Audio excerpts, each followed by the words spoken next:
Hey, John here. Let's take all the stuff that we've learned so far and combine it together and design a complete computer that's capable of running programs that we recognize ourselves that we might write in assembly language or C or C++. Let's start with the memory. Okay, remember our memory design over here. We had our 4 bytes of memory. We had a multiplexer, rather a demultiplexer, I should say, over here that shows which one of these bytes would be written into, right? Using this address here, and we would put an edge on the write enable line over here, and that would dictate which one of these latches were written into. Down here, we have a set of MUXes that are used to select which one of the registers we want to see come out of the output bus here. To improve the generalization of our memory, let's look at it like this. Here's our write enable signal there. Let's call this one the write address. Okay. And remember, we have the register 0, 1, 2, and 3. This. Now, let's formalize some terminology and things. This here is a bus. It's got 8 bits in it, right? There's our write data lines, 0 through 7, right? What comes out of register 0 is also 8 bits. It's a bus. It's the output data bus from register 0, okay? And these go down like so. So this one line here represents all the bits of the input data bus that's spread across all 4 of the registers in our 4-byte memory. The write enable inputs with the edge-triggered clock triangles will be like this. We see this propagating over like this.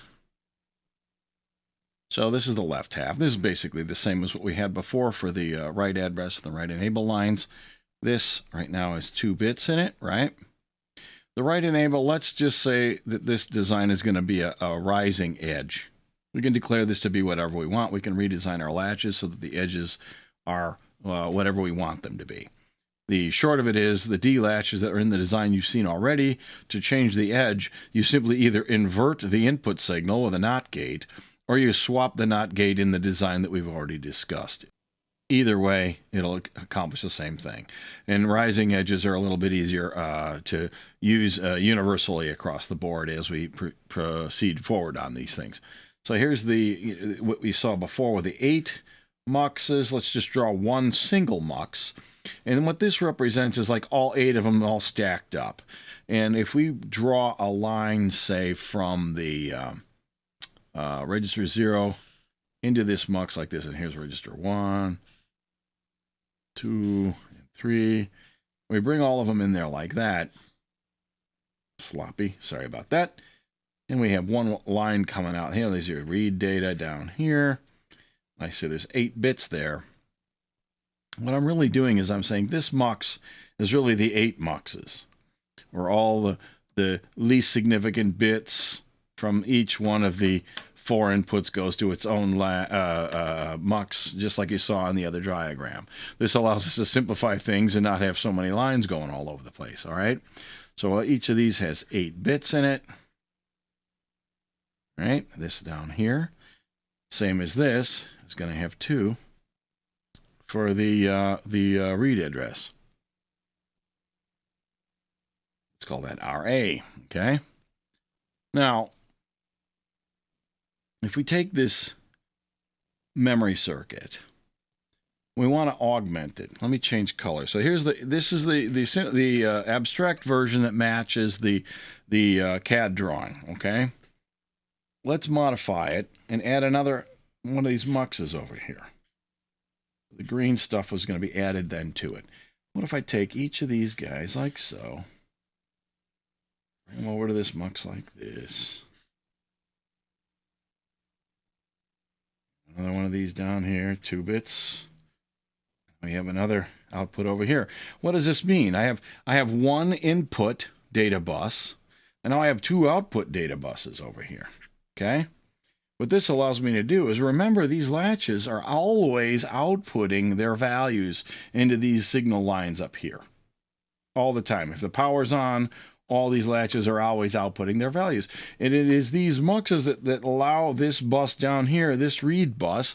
Let's call this one the A data bus. Okay, and let's call this one the A address bus. Let's call this one the B address and the B data bus. Oops.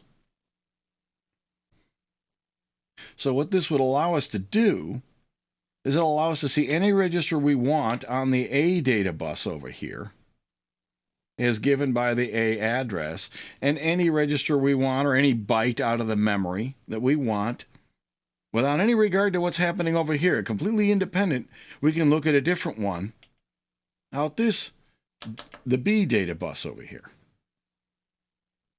All right, now let's come up with a simple generic symbol for this whole thing, and let's draw it like this. So what do we got? We have the write enable input. That's this over here. We have the write data. Okay. It's going to be so many lines wide. There's only a single bit here. When there's a single bit, you don't put the slash on here. I'll put the /8 to say this is an 8-bit bus going in here called W for the write. Okay. The write enable is this guy over here, and it's an edge-triggered clock. The write address is also going to be a bus with 2 bits in it. Okay. What do we put over here? The A address is going to be a 2-bit bus. The A data bus is going to be 8. The B address bus is going to be 2. The B data bus is going to be, 8? On my desk there. All right. So this then is it's a kind of a weird looking thing. This is a 3-port memory. All right. It has a write data bus in here. That's a port in some terminology. And it has 2 separate read data ports over here. Okay. So this thing can do multiple things at the same time. And we're going to make good use of this. Now, what else can we look at in here? See all the 2s and all the 8s in here? All the things that are marked 8. Let's come up with a general term for that. Let's call that xlen. And this is going to be the data bus.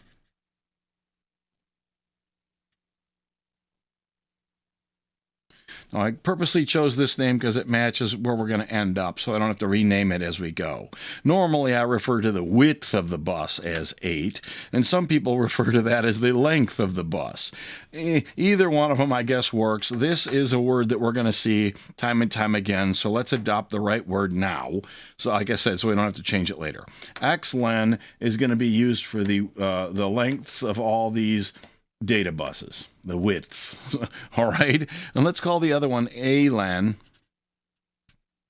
for the lack of a better name. This is going to be the number of bits in each of the address buses. Okay.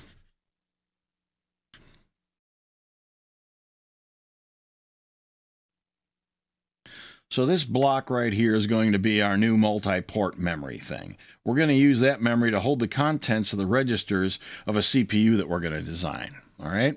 So what do we need to know about this thing? It has to have the right clock. It has to have a right address. Right. These signals got to come from somewhere. What else do we need? We need the right. We need the data bus. Okay. What is going on here? The right address has to be. Let's just define this right now. Let's design a system that has 32 registers. If this has 32 registers, then the address for which register we want to talk to has to have 5 bits in it. In other words, ALAN has to equal 5. Let's assume that these registers are 32 bits wide. Now xlen equals 32. Okay, so that means that this here has to be 32. All right. Now I'm not going to label every single wire signal going in and out of this. It'll be messy, but these two here should tell you enough about what's going on with all the the address, the A bus address here, the A bus data, the B bus address, B bus data, right? This is going to be xlen. Fine, I'll label it ALEN, xlen, ALEN, right? And there's a single bit for the write clock. Now, let's take the ALU that we designed earlier and put it over here. Our ALU had these, remember the function bits that are like what operation it was going to do and things like the carry in and the invert to complement the B bus and things like that. So let's say there's 4 function lines.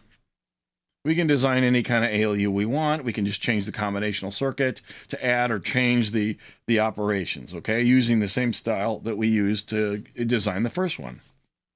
So let's just say we have one that can add, subtract, and an OR, an XOR. And we can hook up our buses to it like this. We can take the output of the ALU and around over here. So we can call this one RS1. Name of the bus, we'll call this RS1. It has ALEN bits in it. We'll call this bus over here RS2. And it also has ALEN bits in it. This will stand for register select or register source as we move on, all right? What are we going to call this one? Let's call that one RD for destination register. What are we going to call this guy up here? Well, now let's call this thing the RD clock. If this is RD, RD is the number of the register that we want to store data into when this clock has a rising edge. So that makes sense. That's the clock that goes along with this guy here and the data that gets written into the register, all right? Now, if you look at this, what do we have here? We have a finite state machine. We have a combinational circuit. It takes the output of a memory and calculates something and stores it back into this memory. All right? Now, we have to come up with some way to run the RS1, the RS2, and these other signals over here. But we have the guts of a finite state machine. This is starting to take and evolve itself here, right? So what can we do with this thing? Well, let's say we want to execute an instruction that says something like add R8. And given the fact that we have RS1, RS2, and RD over here, we have to give it 3 different register numbers, right? So we can say like add R8 equals what? R6 plus R7 if we wanted to. Now this kind of a design, we're going to find out. This is a 3, I always write the word address like that. This is a 3 address machine because it has 3 addresses, or the machine instructions have 3 operands in them. We could have made a 2 address machine if we wanted to, and a lot of computers do have 2 address machines.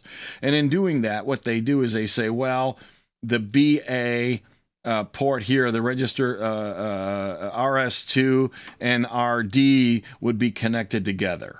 So, for example, if you had a 2 address machine, you couldn't execute an instruction like this. You'd have to execute like R8 equals R8 plus R7, because you could only have 2 separate addresses, 2 separate items being referred to in the design. And these are all part of the design decisions you have to make when you build your machine.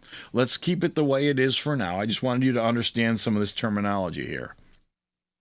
And let's say I want to add another one here. Add, what do we want to do? Say R9 equals R9 plus R9, right?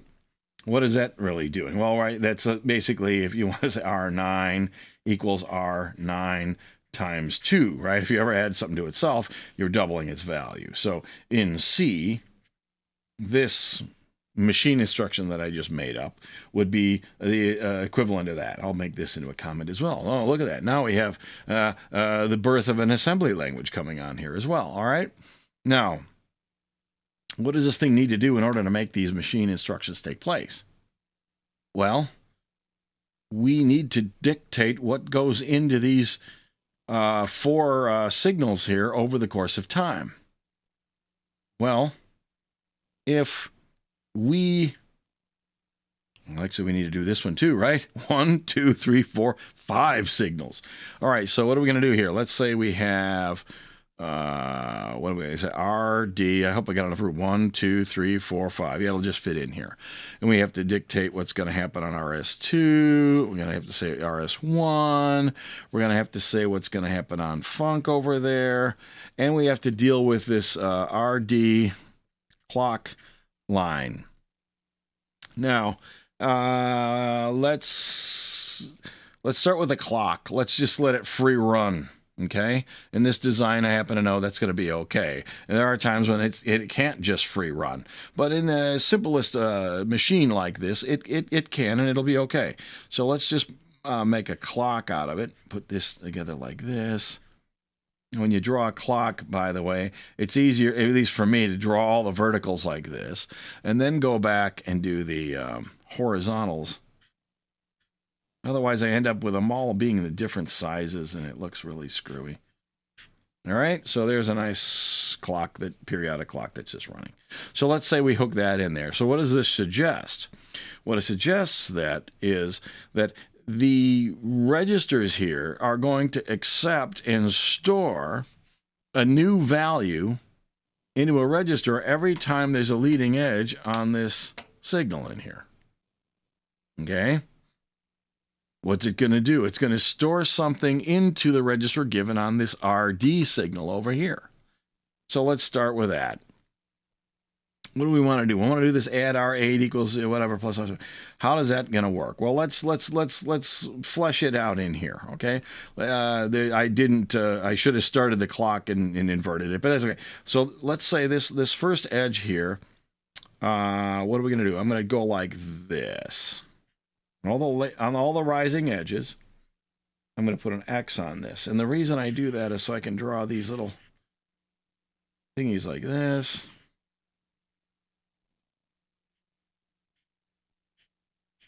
All right. Now, I don't know what's going on over there. So let's just look right in. Let me give me another color so we can actually kind of draw these timing lines in here. This. Tried my best to keep everything lined. So let's say that during this time period right here, I want to execute this R8 equals R6 plus R7. Well, that means R8 is my destination register. There has to be an 8 here. Because when this edge goes up right here is when I want to see the R8 get loaded with whatever's coming out of the ALU over here. What comes out of the ALU? Well, it'll be the operation given by the Funk control lines. All right, so what I'm going to do here is I'm going to do the same thing with the X's, and I'm going to just write add in here. I don't really remember what bits mean what in the design. It doesn't matter. This is a general diagram here. I'm going to say the bits of Funk are going to be whatever they need to be to perform an add operation. And when it's doing that add, I need to add RS1 and RS2. So RS, let's just say this is RS1 and this is RS2, like that. So that means that I have to have a 6 here, and I have to have a 7 there.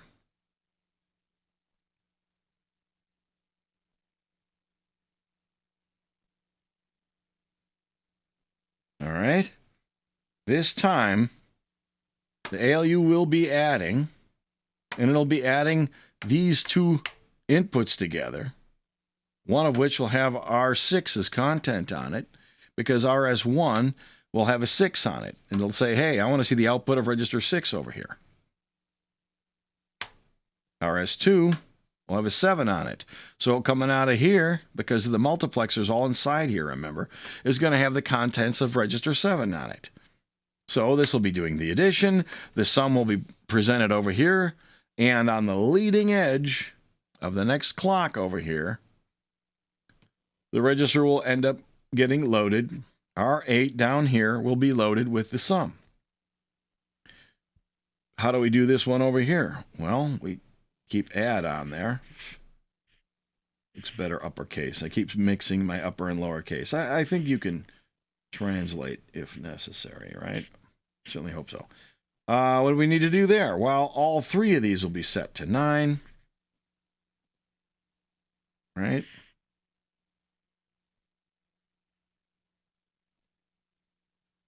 Right. This period of time.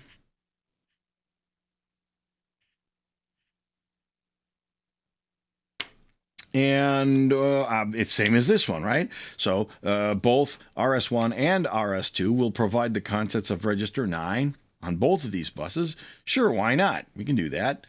The sum will be over here, and RD will also be set to register 9. Now, in order for this to work, all right, this is the part where earlier on I mentioned the speed of light. This only works if and only if the speed of light, which is lowercase c, is less than infinite, okay? This is the part where it's important, right? Think about this for a minute.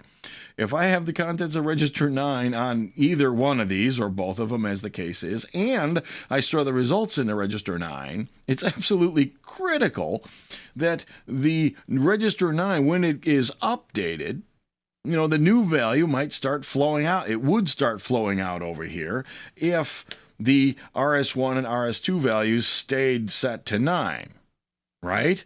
The values would change because that's the definition of what the circuit does inside of it. So it's absolutely critical that we store the sum of R9 plus R9 into the latch, and that the new value doesn't chase all the way around this circuit before the latch is done storing it, so to speak. Okay? So this is the part where speed of light comes in. All right? This is perfectly fine and legal because we know that due to all the propagation delays, when I update the value of register 9, it will take time for it to propagate out of that latch through the multiplexers that are in here, then through the ALU with all the carry chains and everything else, and any multiplexers that are inside of our ALU, back and around and re-arrive at the front of the latch. Okay? So because it takes time to go around here, this is perfectly serviceable. All right, so how then do we get these values onto these buses so that this can work? Well, what we need is a circuit that can generate different values over the course of time. Well, that's just a finite state machine, right? Yet another one, all right? So here's one way to create a finite state machine that can generate any waveform and be somewhat reprogrammable, right? What if we take a regular old counter, and I know this is a counter because it says counter right there, right? So let's hook up a clock here, and let's take out the data outputs here. Now, I don't know how many bits we need. This is a pretty abstract design here just to get the point across. So I'm going to say it has Z number of bits in it. And let's take that and connect it up to a real big MUX. It says one output bit over here. Output, let's call it output 0. Input 0, input 1, input 2, and so on, right? Well, if we take this and just hook it up to the address, it goes into this MUX. How many inputs do we have? We have 2 to the Z. Let's say there's n of them. I down to in, right? So therefore, we can say n equals 2 to the Z minus 1, right? That's because we started at 0. There's a total of 2 to the Z power number of inputs in this design that'll go from I0 to IN, where n equals then 2 to the z minus 1.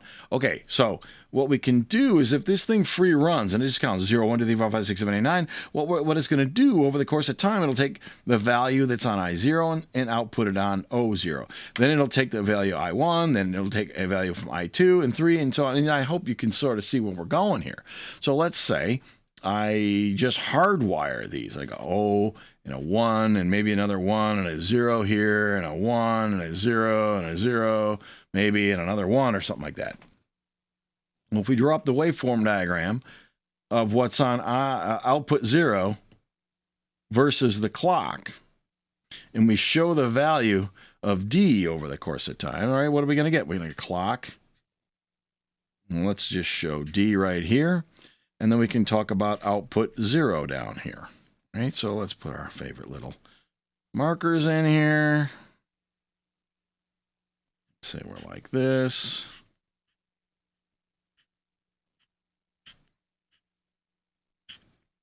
Put a few more. We got plenty of room. Okay. Now, where does D start? Let's just assume that we're at 0 over here, okay? And I'm going to do the same kind of a game here. We're going to put a little X on every rising edge to show what the value of D does over the course of time. Now remember, D is multiple bits.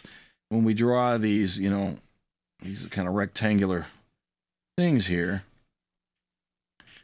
we're just saying that there's multiple bits here and that the lot of them combined will equal this number here, okay?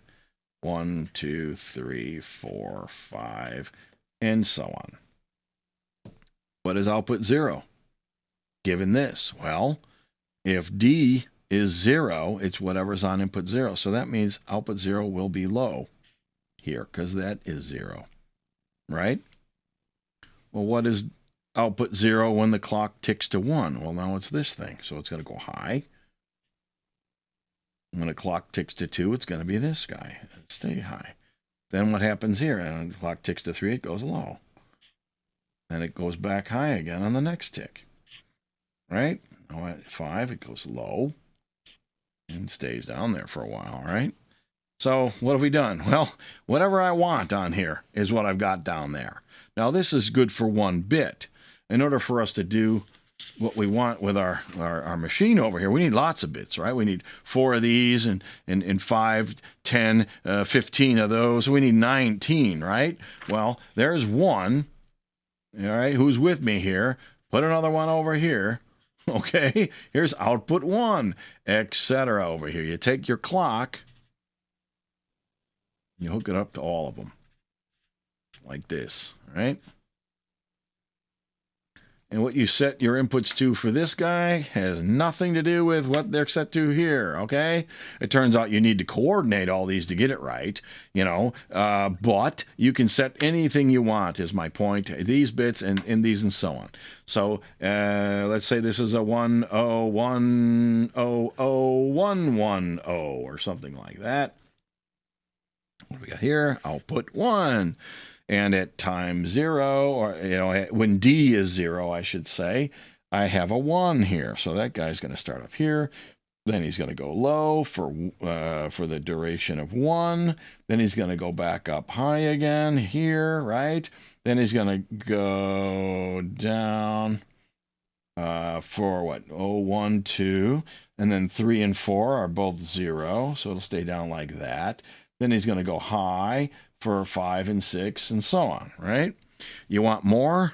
Just keep adding more of these gates. What's the point? The point is we can throw together a finite state machine that generates any waveform we want over the course of time. So if we wanted to build a machine like this, and we wanted to create these values over the course of time to represent this program, we could take a design like this with 19 MUXes, and each one of these zeros here, I0 I should say, on each one of these, right? Here's the next guy, and I'll have an I0 and so on. All the zeros on here, all 19 bits of zeros that come out over here, would correspond to the 19 bits in here that represent all of these values. You have a group of 4 and then a group of 5 and so on, right?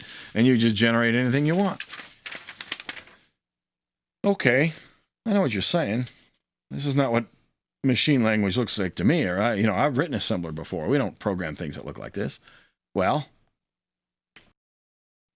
we could build and program a machine just like that and leave well enough alone. However, first of all, that's not Turing complete because it doesn't have branching and things. It'll just do the same thing over and over again, right?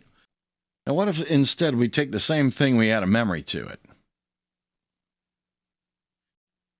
All right, so let's say we put our system memory over here. This is the memory that we're all familiar with. This is where we put all our data and our programs and stuff like that.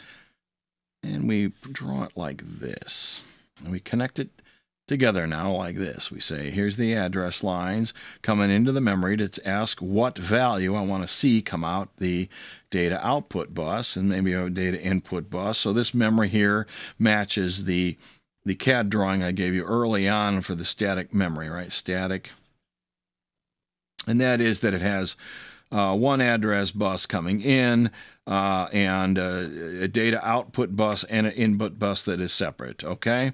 We're just using the same address for both of the inputs and outputs here. We're connecting that part together, but we're not using a bidirectional bus down here. This will keep it the drawing simpler, okay?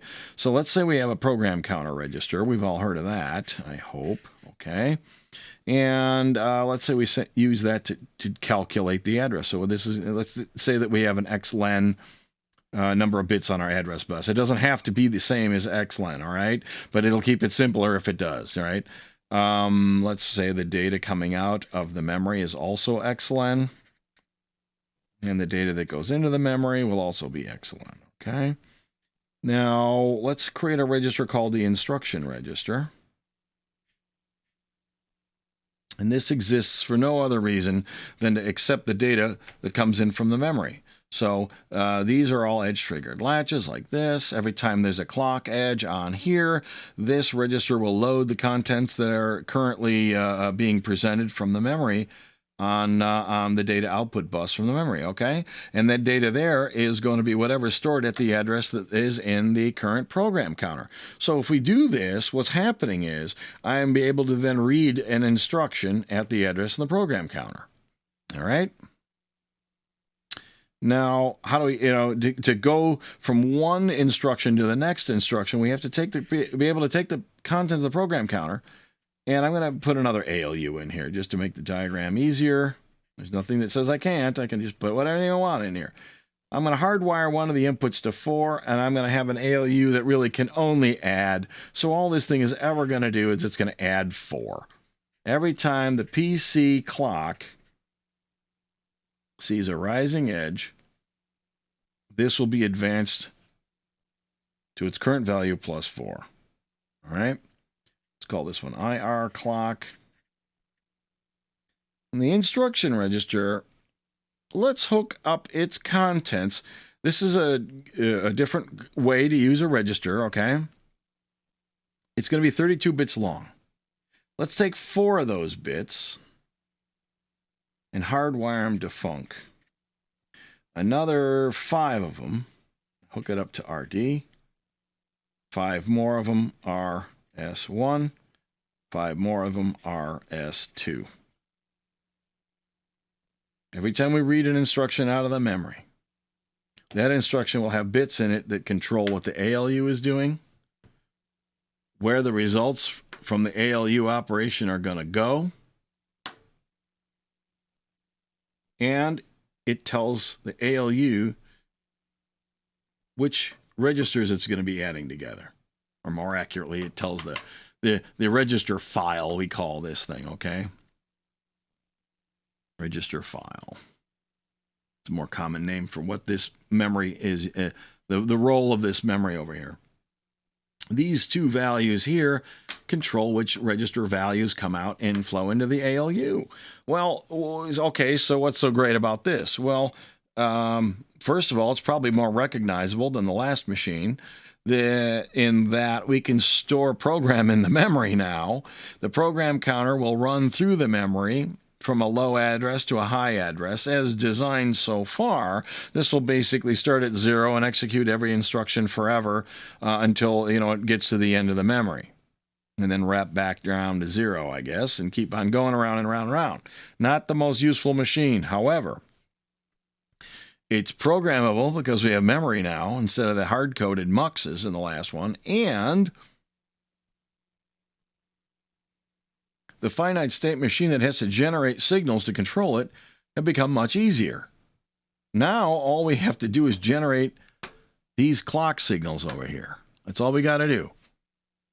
So let's look at a waveform diagram to control this machine. Kind of running out of screen real estate. We've seen this top part before. We know that we need to supply the destination register clock, destination register number, and the RS1 and RS2 numbers, and the function for the ALU. We also know that the function and all these register numbers come directly from the instruction register.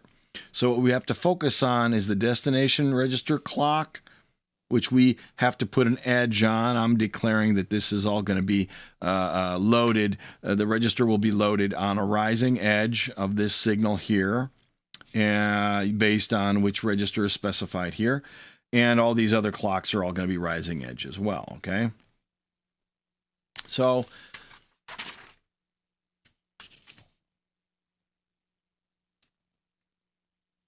my point is, I don't think we need to see all that when we're looking at the waveform down here. So let's look at these clocks, right? So let's have a system clock. All right. Let's put together a look at the program counter clock. Now, for reference, let's show what the program counter contents are over the course of time.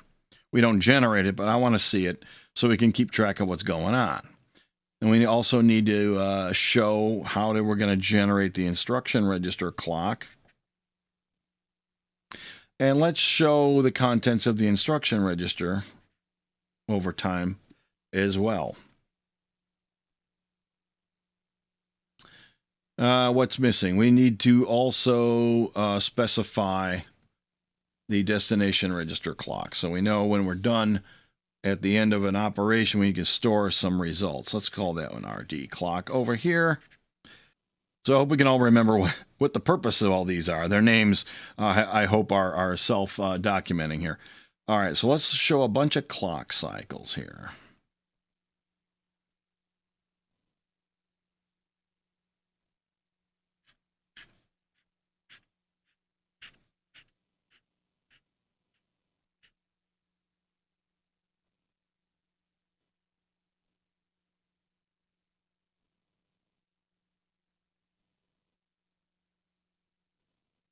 And let's say the current state of the system happens to be such that the program counter currently has a hex, 100 in it, just for a nice round number. And let's say that on this edge here is when we're going to advance it to the next instruction, all right? Now, if we built ourselves a Moore-based finite state machine, and all these signals here, the clocks, are the outputs of our state machine, they would only be able to change on the leading edges or the rising edges of the clock if our state machine was designed with making rising edge sensitive stuff. So the only times these can change, is my point, is on these rising edges. So let's put some reference lines in here on the rising edges of the clocks. Keep things all lined up. Okay.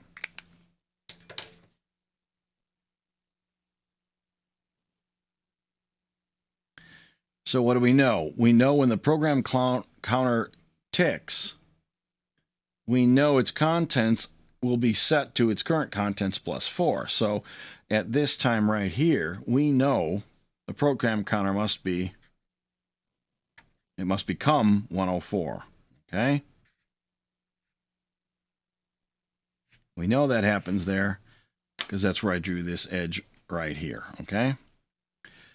Now, when the program counter was set to 100, before now, we know that the data out on this bus right here is the contents of the memory from this address at 100 in hex, right?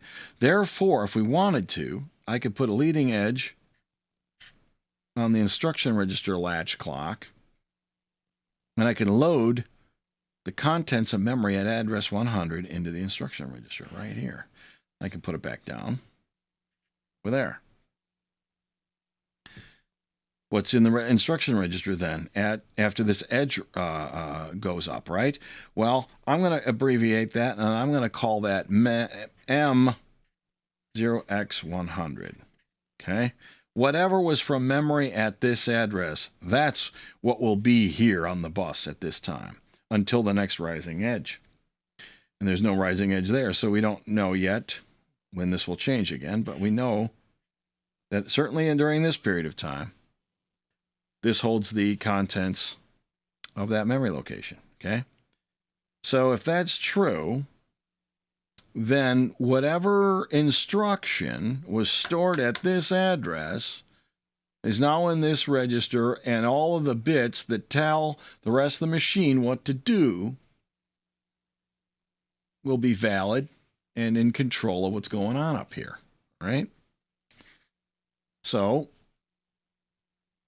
given some time for that to settle down, and all of the data to propagate through all the MUXes and stuff up here, we can submit, or we can assert, rather, our data destination register clock can go up. And at this point in time, we will have stored the results of this instruction right here. Now, while this is all going on, we've advanced the program counter to 104, right? And we can advance it again over here.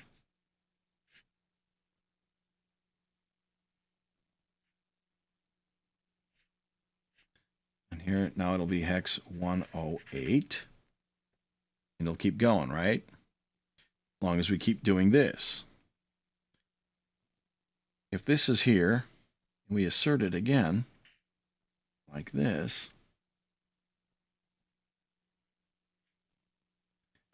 the memory would have seen the 104 for a while. The data would have been propagated out of this back to the instruction register by now, by this point. So I can reassert this clock. I can have another rising edge on this clock signal here. And this then becomes loaded with the memory contents from address 104. See where we're going with this? Assert it again. Okay. And then it'll be loaded with the contents of memory from this address up here. Memory 0x108. Okay. Same thing here. And so on. Oops. I'm running out of desk space here. All right, so what do we got here? We have a machine that every time 2 of these clock cycles goes by, we store the results of an operation. So when we're doing this, we've read it. Well, this one is a whole cycle, right? Let's just look at these right in here, all right? So this is like one sample of a full cycle. This is a half a one, and here's another, almost a whole one here. But this one is an entire cycle worth of stuff here. So what happens? First thing we need to do is get a value into the program counter by having a rising edge on this clock here. Let me change color again. We can make some circles, I suppose. You could say this thing here begot why there's a 104 in there right now, okay? The instruction register clock is why this happened over here, right?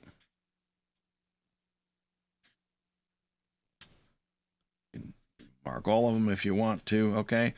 So these things here, these edges here are why these registers change their value. These edges here are why this register changes its value, okay? Now this one here, I don't have it. I didn't write anything. I suppose we could put up here. We could name this bus, and we could show the contents of this. We could show the contents of all the registers. So we can show the addition. We can show the sum. We could just keep adding more and more lines to this waveform diagram here if we wanted to. But the bottom line though is we don't care what the contents of the registers are when this system is running. What we care about is that the instruction register here contains the bits that control what functions are going to be done,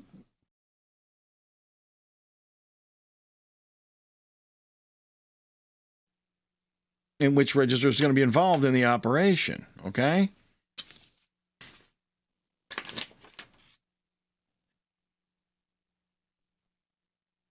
So now what do? We design a really simple state machine that generates these 3 signals instead of all the other ones that we did last time. And the input is this clock, right?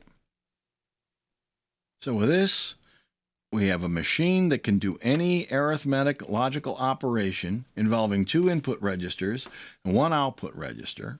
We can reprogram it by replacing the contents of this memory. All right.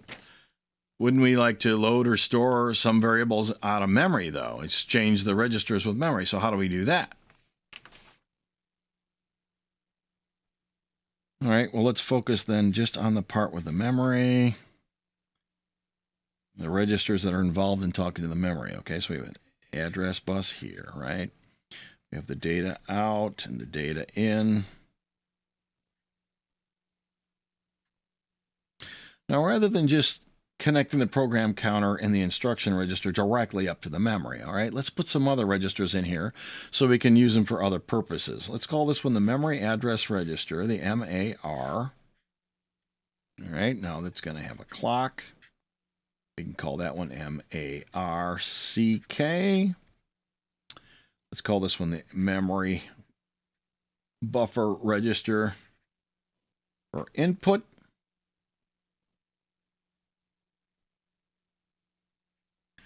I realize I put these arrows in the wrong darn spot. The output of the memory is the input of the CPU, okay? The input of the memory is the output of the CPU, okay? So this one then becomes the memory buffer register for the output of the CPU, all right? Sorry about that.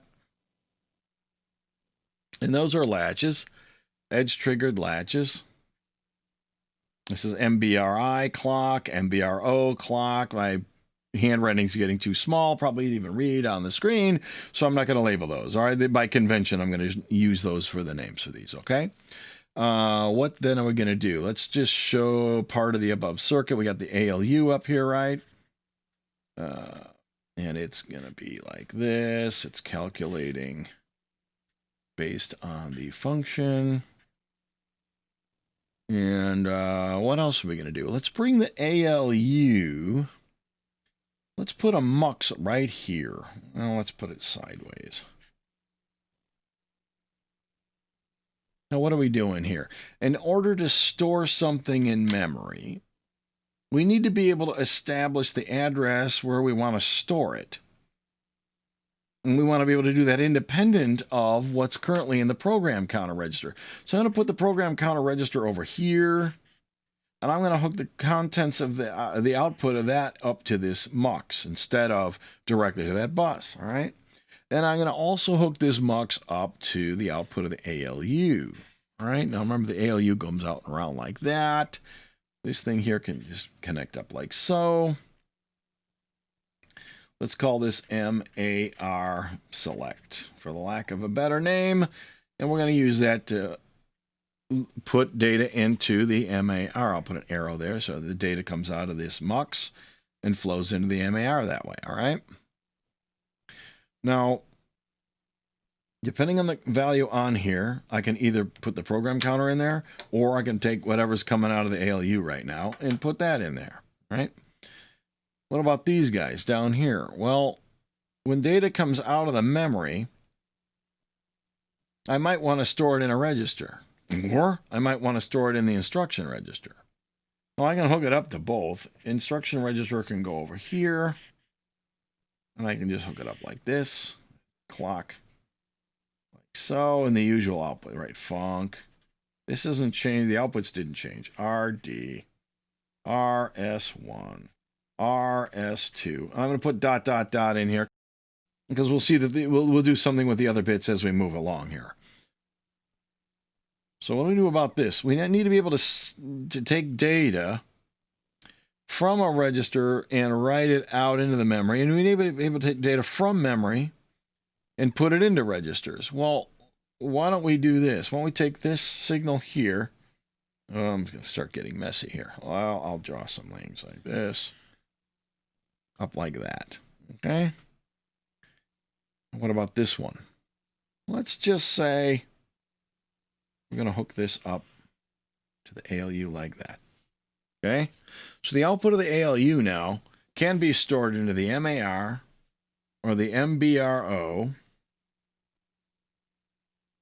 or it can be routed back up into these registers. Now, what do we do about this? Well, you just put a MUX in there. This allows the register. This is going to go up to the W, right? The regs W data bus up there. And this thing will have to be something like, regs W select or something like that. Running out of paper over there. So this will allow us to say, the next time we clock that RDCK signal to store something into the registers, it can either come from the ALU or it can have routed through the MBRI from the memory and go in through that way.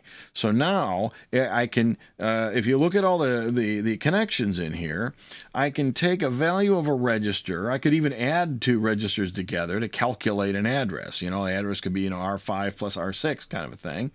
I can take that value coming out of the ALU, I can use that to flow through this MUX and load it into the MAR. I can set func to add. I can select two registers. I can let them be added together. I can set MBAR cell to, let's say this is 0 and 1 for the inputs. I can set this to 0, which will allow the ALU output to load to flow through here to the MAR. And after I've let that all settle down and propagate through, I can put an edge on the MAR clock and load that in there. I will then have set this to an address that came from the registers, which will be addressing the memory over here. I can then do anything I want with the registers, run it through the ALU. I can add them, subtract them, whatever. Store the results of an ALU operation into the MBRO and clock that. Now I have an address. I have a data value that I want to write in here, and I didn't show it. Remember, there was the write signal for the memory as well. I could then put an edge on this signal to cause this address to be loaded with the contents of this operation from the ALU. What if I want to read the data? Well, I can do the same thing. I can run an address through the ALU. I can calculate it however I want, flow through this MBAR, the MAR select, and load it into here. There's my address. I will turn this signal off. I wouldn't store anything in there. The output would flow into here. I could then clock this latch to grab a copy of it and hold on to it. I could then set this MUX to pass this signal through to the registers, and then I can clock the registers to store the result in one of the registers. So that will be read from memory and along with the write from memory. They're very similar, okay? What do I want to do for fetching an instruction? Well, I just simply set the MBAR, the MAR select to 1 and let the program counter flow into the MAR and then clock at that time. At which point I've got the program counter in here. I'm seeing the instruction coming back here. I can clock this. And in the next cycle, I can clock the instruction register, at which point I've got now the instruction down here, and otherwise it would work the same way it did before. In order to advance the program counter, I would have to still have my little ALU in here. There's one way to do it. Like so. Hard code that to 4. Put this in like this. Set that permanently to add. Okay. So now I can read and write to memory. I can fetch instructions based on the program counter. And I can execute them because this holds all the control lines to tell everything what to do.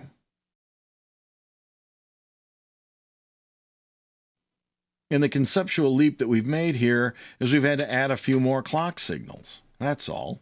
And that's just more of the same. More of the same of what we've seen so far. Now, these decisions govern what kind of instructions the machine can execute. As I already mentioned, if you have a 3-address machine, you can say things like add, register 1, register 2, and register 3. If you only have a 2-address machine, there can only be 2 registers. So usually that's kind of an instruction in that sort of a machine would say add R1 equals R1 plus R2, that sort of a thing, right? And the reason I bring this up is because the decisions we make on whether we're going to multiplex 2 things together or whether there's a latch here or you just hook the program counter up direct or all that sort of thing, this will decide the kind of instructions that this machine is capable of doing. So before we get too far into this, let's wrap up, put this on pause, and look at an instruction set, and then come back and finish this design so they can execute a set of instructions that we understand. All right? Well, thanks for watching. I'll see you next time.